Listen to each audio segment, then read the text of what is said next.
Hello दोस्तों, banking में 19 बड़े बदलाव हुए हैं। दोस्तों, इस वीडियो को सभी लोगों को शेयर कीजिएगा क्योंकि बैंकिंग एक ऐसा माध्यम है जिससे सब लोग किसी न किसी तरह से जुड़े हुए हैं। और बैंकिंग जो है किसी भी देश की इकोनॉमी की रीढ़ भी होती है। तो अगर इकोनॉमिक डेवलपमेंट होना है तो बैंकिंग में सुधार होना है, और बैंकिंग में सुधार होगा तो लोग बैंक पे ट्रस्ट करेंगे और बैंकों की तरफ अपना जो सरप्लस फंड होता है उसको भेजेंगे। दोस्तों, ये प्रस्ताव तो जो है, जो बजट आया था हमारा 24-25 वाला, जो इस समय पे बजट चल रहा है, उस बजट में जो भी घोषणाएं होती हैं उन पर फिर बाद में रूल्स या लॉ लाए जाते हैं। तो इसके संकेत तो हमें वहां पर मिल चुके थे। अब दोस्तों, अगर बात करें कि कौन कौन से वो इम्पॉर्टेंट अमेंडमेंट हुए हैं, क्योंकि वो अनाउंसमेंट हुआ था, उसके बाद वो रूल्स बने और लोकसभा में इसकी जो है डिस्कशन भी हो गई है, तो अब बहुत संभवतः बहुत जल्दी ये सारे रूल्स इम्प्लीमेंट भी हो जाएंगे। इस वीडियो में हम उन सभी इंपॉर्टेंट रूल्स के बारे में बात कर रहे हैं दोस्तों। तो चलिए दोस्तों, अब बात करते हैं जो बैंकिंग अमेंडमेंट हुए हैं। तो बेसिकली एक बिल लाया गया जिसका नाम banking law amendment bill 2024 introduce किया गया। उसमें जो है 19 बहुत बड़े जो अमेंडमेंट की बात की गई है। तो स्क्रीन पे आप देख सकते हैं, और ये जो अमेंडमेंट हैं ये इंडियन बैंकिंग सिस्टम को मॉडर्नाइज करने के पर्पज से लाए गए हैं, और इसकी पॉइंट वाइज समरी हम आगे इस वीडियो में देखते हैं। आपके संबंधित रूल्स हैं, आपको बहुत आसान भाषा में समझ में आ जाएंगे क्योंकि बैंकिंग के बिना आप रह नहीं सकते।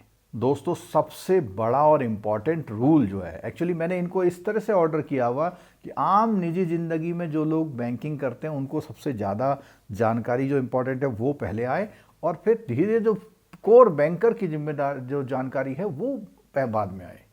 सबसे बड़ा बदलाव दोस्तों, आप जब बैंक में जाते हैं और बैंक वाले उससे कहते हैं कि मेरे इस डिपॉजिट पर मेरे मरने के बाद, यानी मेरी डेथ के बाद कौन कौन हकदार होगा, तो आप 2-3 नाम बोल देते हैं। बैंक वाला तुरंत झल्ला के बोलता है केवल एक ही होगा। अब ये जो केवल एक ही होगा, क्योंकि आपने ये पहले से सुना है पीपीएफ में या गवर्नमेंट स्कीम में एक से ज़्यादा नॉमिनेशन पहले से होते आ रहे हैं। आप जब गवर्नमेंट जॉब करते हैं तो वहाँ पे भी आपके जो पीएफ या ग्रेचुइटी होता है उसमें एक से ज़्यादा नॉमिनी लिख लेते हैं आप। लेकिन बैंकों के डिपॉजिट के लिए केवल एक ही नॉमिनी चल रहा था। अब कोविड के समय बहुत प्रॉब्लम आई थी, मान लिया किसी का एक नॉमिनी था और उसकी बेचारे की डेथ हो गई। तो यहाँ पे सबसे बड़ा जो बदलाव आया है वो नॉमिनेशन के बारे में आया हुआ है। और ये भी आपको जानकारी है कि बैंकिंग रेगुलेशन एक्ट 1949 की सेक्शन 45Z ए से लेकर आगे इसमें इसकी इंफॉर्मेशन दी है नॉमिनेशन रूल की। तो इसमें जो है, अब जो डिपॉजिटर हैं वो नॉमिनेट कर सकते हैं। जो भी डिपॉजिटर हैं वो अपने उसमें नॉमिनेट कर सकते हैं अप टू 4, यानी 4 लोगों का नाम दे सकते हैं, और वो भी अकाउंट्स में भी, अगर बैंक से आपने लॉकर दिया हुआ है या कोई भी बैंक में सेफ कस्टडी में आपके कुछ सामान रखे हुए, उन सब के लिए 4 नॉमिनी तक आप रख सकते हैं। और इस नॉमिनेशन में एक खास बात आई है, इसमें 2 शब्दों का इस्तेमाल किया गया दोस्तों। एक शब्द है सक्सेसिवली और दूसरा है साइमल्टेनियसली। सक्सेसिव का मतलब होता है कि आपके बाद, उसके बाद, उसके बाद। अब जैसे मान लिया, सपोज कीजिए आपने 2 नॉमिनी रख दिए, तो एक आपने मान लिया आप मेल हैं, आप शादीशुदा हैं, तो आपने अपनी वाइफ को यहाँ पर एक नॉमिनी रख दिया। ऐसी कोई दुर्घटना हो जाए जिसमें हस्बैंड और वाइफ दोनों की डेथ हो जाए, तो अब इसका पैसा कौन लेगा? तो आपने क्या करा, नंबर 1 पे वाइफ को रख दिया, नंबर 2 पे बड़े बेटे को रख दिया, एल्डर सन को रख दिया। तो ऐसा भी हो सकता है कि आप अपने जो भी फैमिली के लोग हैं तो उनका एक सीक्वेंस दे सकते हैं अप टू 4 लोगों को, 4 लोगों को। जैसे लॉकर का केस है, तो लॉकर में तो निश्चित रूप से, या कोई आइटम वहाँ बैंक में रखा, तो उसके लिए तो यही मेथड आपको इम्प्लीमेंट करना पड़ेगा, अप्लाई करना पड़ेगा। अब दूसरा नॉमिनेशन कैसा है, उसमें साइमल्टेनियस, यानी उन 4 का राइट एक साथ आएगा। ऐसा आप परसेंटेज में दे देंगे, इसको 20%, इसको 25%, इसको 5%, इसको 10%। जैसे पीपीएफ के खातों में, या आपका जो आपके गवर्नमेंट जॉब, जहाँ पे भी जॉब करते हैं तो वहाँ नॉमिनी देते हैं, वहाँ चल जाता है ऐसा। दोस्तों, मैं उम्मीद करता हूँ ये आपको बात समझ में आ गई होगी। तो ये था दोस्तों नॉमिनेशन से रिलेटेड रूल जो आपके लिए सभी के लिए काम के। इसको जल्दी से इस वीडियो को लोगों के साथ शेयर कर दीजिए, क्योंकि ये वीडियो उन लोगों के लिए बहुत काम का होने वाला है।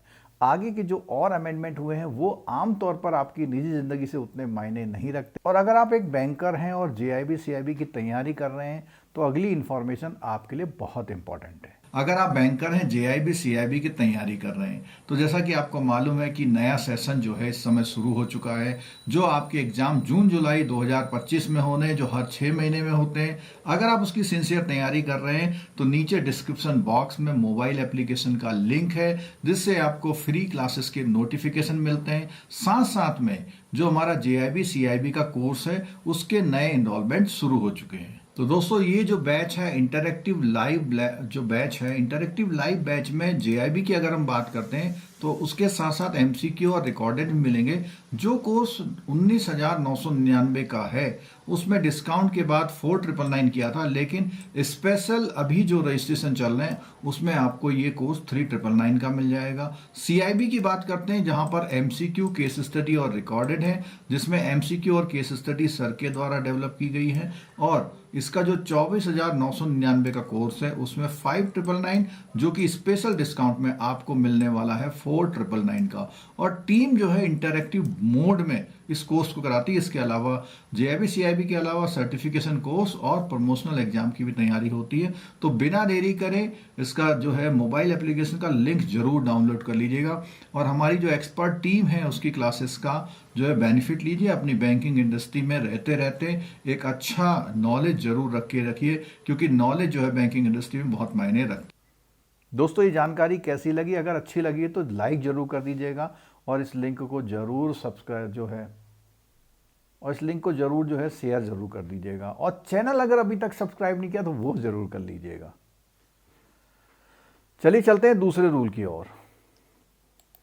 दूसरा है इन्वेस्टर प्रोटेक्शन रूल। इसका मतलब ये हुआ कि आप लोग सब लोग इन्वेस्ट करते हैं। अब इन्वेस्ट करते, देखो यहां पर एक फर्क आपको समझना होगा। एक शब्द होता है डिपॉजिटर और दूसरा शब्द होता है इन्वेस्टर।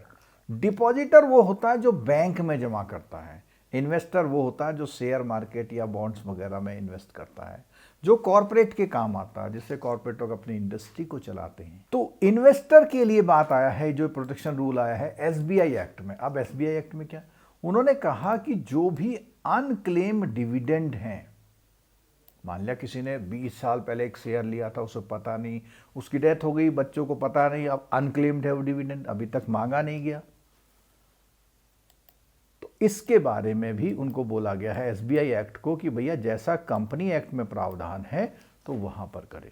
और ये सौजन्य से लिया गया legal bytes law and beyond. दोस्तों मैं अब जिस बदलाव की बात कर रहा हूं वो है जो कोऑपरेटिव बैंक में डायरेक्टर्स होते हैं। तो कोऑपरेटिव बैंक में डायरेक्टर्स पहले 8 साल के लिए मैक्सिमम रह पाते थे, उसको बढ़ाकर 10 साल कर दिया गया है। और ये जो है चेयरमैन के लिए लागू नहीं होगा। तो दोस्तों जो चेयरपर्सन होता है उसको छोड़ते हुए, चेयरपर्सन को छोड़ते हुए बाकी जितने भी आपके डायरेक्टर हैं वो अब 10 साल तक डायरेक्टरशिप में रह सकते हैं। और ये रूल्स आए हैं कोऑपरेटिव बैंक्स के लिए, जो बैंकिंग रेगुलेशन एक्ट में कोऑपरेटिव बैंक के डायरेक्टर्स के टेनोर यानी कि उनके कार्यकाल के लिए है। नेक्स्ट रूल कोर बैंकिंग का है। आरबीआई एक्ट में बदलाव किया गया, जो स्टैट्यूटरी रिपोर्टिंग होती है, यानी जो भी रिपोर्टिंग संवैधानिक रूप से करनी पड़ती है बैंक को, तो इसके लिए आया है कि जो भी सबमिटेड होती हैं रिपोर्ट, जो लास्ट डे को सबमिट होती हैं of each fortnight instead of alternate Friday to align with the current practices. तो अब इन्होंने बात करी है जो अल्टरनेट फ्राइडे वाला सिस्टम था अब उसको सीधे सीधे फोर्टनाइट कर दिया है, यानी कि एक महीने में 2 बार। अल्टरनेट फ्राइडे में कभी किसी महीने में 5 फ्राइडे होती तो उससे दिक्कत आती थी, तो अब इसको बिल्कुल स्ट्रीमलाइन कर दिया, महीने में 2 बार। और फोर्टनाइट की डेफिनेशन जो अभी हम डिस्कस कर रहे थे साफ साफ कर दी गई कि फर्स्ट डेट से लेके 15 डेट तक जो पहला वाला है वो फर्स्ट आपका हो जाएगा और दूसरा वाला 16 से लेके लास्ट तक का हो जाएगा। अब इसमें फ्राइडे की बात नहीं आ रही है, सीधे 1 से 15 और 16 से 30 या 31 या 28 या 29। अगली जो डेवलपमेंट हुई है वो ऑडिट एंड रिपोर्टिंग स्टैंडर्ड से हुई है। इसमें बैंकिंग रेगुलेशन एक्ट 1949 में अमेंडमेंट किया गया है। अब बैंकों को डिस्क्रिशन दे दिया गया है जो भी आपके ऑडिटर आते हैं बैंकों के, उनके रेमुनरेशन यानी उनको जो पेमेंट होती है वो प्रीवियसली जो है ये आरबीआई डिटरमाइन करता था, अब जो है बैंक अपने हिसाब से अपने ऑडिटर को पेमेंट कर सकते हैं। क्वार्टरली रिपोर्टिंग जो डेट्स हैं उनके लिए भी अब बदलाव कर दिए गए हैं बीआर एक्ट में, और वो जो है लास्ट फ्राइडे की जगह each quarter to the last day of the quarter, तो अब वो लास्ट फ्राइडे ना करके सीधे सीधे लास्ट डे कर दिया। देखो पहले मैनुअल काम होता था, तो मैनुअल में रोजाना काम नहीं हो सकता था, तो एक फ्राइडे का दिन तय किया था, लोग सब उसमें लग जाते थे। अब जब ये हो गया है पूरा ऑनलाइन है, तो क्या है, आप दिन में 2 बार रिपोर्ट ले लो। तो अब उन्होंने सीधे सीधे क्या किया, last day of the quarter, यानी क्वार्टर की रिपोर्ट अब लास्ट डे में ही जाएंगी। इसी तरह मंथली रिपोर्टिंग में भी बदलाव कर दिया है, इसमें भी क्या कर, last day of the each month, यानी कि अब लास्ट फ्राइडे का कोई भी चक्कर नहीं रहा। एसबीआई एक्ट के अकॉर्डिंग जो भी अनक्लेम्ड डिविडेंड है, एसबीआई एक्ट के अंतर्गत जो भी अनक्लेम्ड डिविडेंड है वो भी अब ट्रांसफर कर दिए जाएंगे। जो हमारा एक तो होता, देखिए आपने डीफ का नाम सुना होगा, depositor education and awareness fund, यहां पर एक और फंड जो बना दिया गया है उसका नाम है IEPF, investor education and protection fund. जैसा कि हमने बात करी थी, आई से इन्वेस्टर, और इन्वेस्टर हमने बताया था जो शेयर मार्केट बॉन्ड वगैरह में होते हैं उनको इन्वेस्टर बोलते हैं। जो बैंकिंग कंपनीज एक्ट है 1970 का और 1980 का, उसमें भी बदलाव किए गए। क्या बदलाव किए गए, उसमें जो भी अनक्लेम्ड डिविडेंड हैं और शेयर्स हैं उनको बिल्कुल सिमिलर टू एसबीआई एक्ट के तहत लाया गया है। अगला जो बदलाव हुआ दोस्तों, enhanced customer convenience banking regulation act 1949 में। अब इसमें ऐसा किया गया है, जो भी डिपॉजिटर हैं या कस्टमर हैं उनके कामकाज के ऑपरेशन को ईज करने के लिए, मतलब उनका काम आसानी से और जल्दी हो जाए, तो उसके लिए क्या किया गया है, एक तो सारा चीज़ की जल्दी हो, दूसरा इसमें अभी जो हमने पीछे बात की थी, transparent nomination process, interest on default penalties. अब कई बार क्या होता है, किसी की क्या है, आरबीआई जो है इम्पोज करता है पेनल्टी, ठीक है, तो यहां पे उन्होंने कहा कि higher penalty rate for defaulting on fortnightly balance requirement. अब फोर्टनाइटली बैलेंस रिक्वायरमेंट जो सीआरआर एसएलआर जो मेंटेन करना पड़ता है, उसके लिए अगर आपने मेंटेन नहीं किया तो हायर पेनल्टी रेट। अब हायर पेनल्टी रेट क्या होगे, यानी डिफॉल्ट जो आपने किया है, जितने की पेनल्टी लगी, अगर वो भी आप देरी से जमा करें तो उसमें भी आरबीआई क्या है, अब आपसे इंटरेस्ट चार्ज करेगा, नहीं बैंक से चार्ज करेगा। नेक्स्ट अमेंडमेंट आया है अलाइनमेंट विद इन्फ्लेशन, बहुत सारे एक्टों की बात की गई है इसमें। Adjustment in financial threshold to reflect inflationary pressure, adjustment in financial threshold to reflect inflationary pressure. अब जो हमारा ये महंगाई का, मुद्रास्फीति का जो प्रेशर होता है, उस प्रेशर को रिफ्लेक्ट करने के लिए अब उन्होंने क्या है, एडजस्टमेंट की बात करी है फाइनेंशियल थ्रेशोल्ड में। और क्या किया है इन्होंने, एंश्योरिंग रेलिवेंस और टू करंट इकोनॉमिक कंडीशन, यानी कि ये जो भी इन्फ्लेशन हो उसको इस तरह से वो किया जाए, जो भी इकोनॉमिक का करंट कंडीशन है उसके अकॉर्डिंग इसको एडजस्ट किया जाए। नेक्स्ट बदलाव है सब्सटेंशियल इंटरेस्ट थ्रेशोल्ड। अब एक बात हमने देखी थी कि कहते हैं ना कि इंटरेस्ट माने ब्याज होता है, दूसरा इंटरेस्ट क्या होता है, दूसरा इंटरेस्ट होता है किसी के साथ आपका लगाव, कि मेरा इसके साथ इंटरेस्ट है। अब वो कॉर्पोरेट है, आपने किसी कॉर्पोरेट में इन्वेस्टमेंट किया हुआ है, तो ये मानेंगे इसमें आपका लगाव है। तो ऐसे लोगों के लिए उनको लोन देने की बात जब आती थी, या उनको उसमें कंपनी में शामिल करने की बात होती थी, तो इसके कुछ अमाउंट निर्धारित किए गए थे पहले, और 1967-65 में एक बार निर्धारित कर दिया गया था 5 लाख। इस 5 लाख को बढ़ा करके कर दिया गया 2 करोड़, यानी कि अगर आपका 2 करोड़ का कहीं पे लगाव है, 2 करोड़ के शेयर ले रखे हैं आपने, तब ये माना जाएगा कि आपका इसमें बहुत अच्छा हाथ है, तो उसके लिए रूल्स अलग बनेंगे। Reflecting inflation and economic realities, तो जो भी 2 करोड़ के हिस्सेदार हैं या लगाव वाले लोग हैं उनके लिए फिर बात की गई। अगला बदलाव किया दोस्तों ऑडिटर रोल एंड इंडिपेंडेंस में, enhancement to the role and independence of the auditor, reducing reliance on the RBI decision.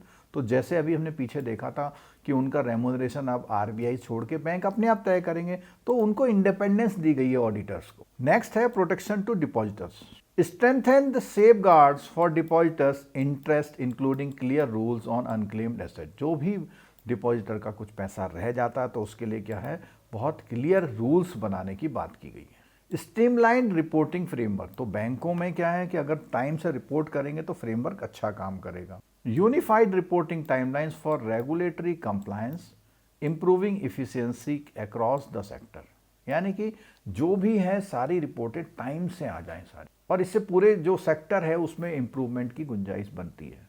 और ये जो भी अमेंडमेंट किए गए इनसे क्या होता है, सिग्निफिकेंट ओवरहॉल है, मतलब गाड़ी की ओवरहॉलिंग करते हैं, सब ढांचे में परिवर्तन करके उसको अच्छा बनाने की कोशिश की जाती है। एम्ड एट इन्हांसिंग गवर्नेंस, तो गवर्नेंस का मतलब सुशासन अच्छा हो आपका। प्रोटेक्टिंग स्टेक होल्डर, जितने लोग जुड़े हुए हैं उनके जो स्टेक होल्डर के प्रोटेक्ट हों। And modernising the Indian banking system, तो ये 3 पर्पज खास हुए हैं। और ये जो सारी जानकारी थी इस वेबसाइट के थ्रू और जो हमारी डिफरेंट वेबसाइट्स होती वहाँ से ली गई थी। तो दोस्तों ये हमने पूरी आपको जानकारी दी जो अभी बहुत लेटेस्ट चेंजेस हुए हैं। अगर आपको ये वीडियो अच्छा लगा तो दोस्तों के साथ शेयर ज़रूर कीजिएगा। दोस्तों वीडियो कैसा लगा कमेंट बॉक्स में ज़रूर लिख के बताइएगा। Thank you so much.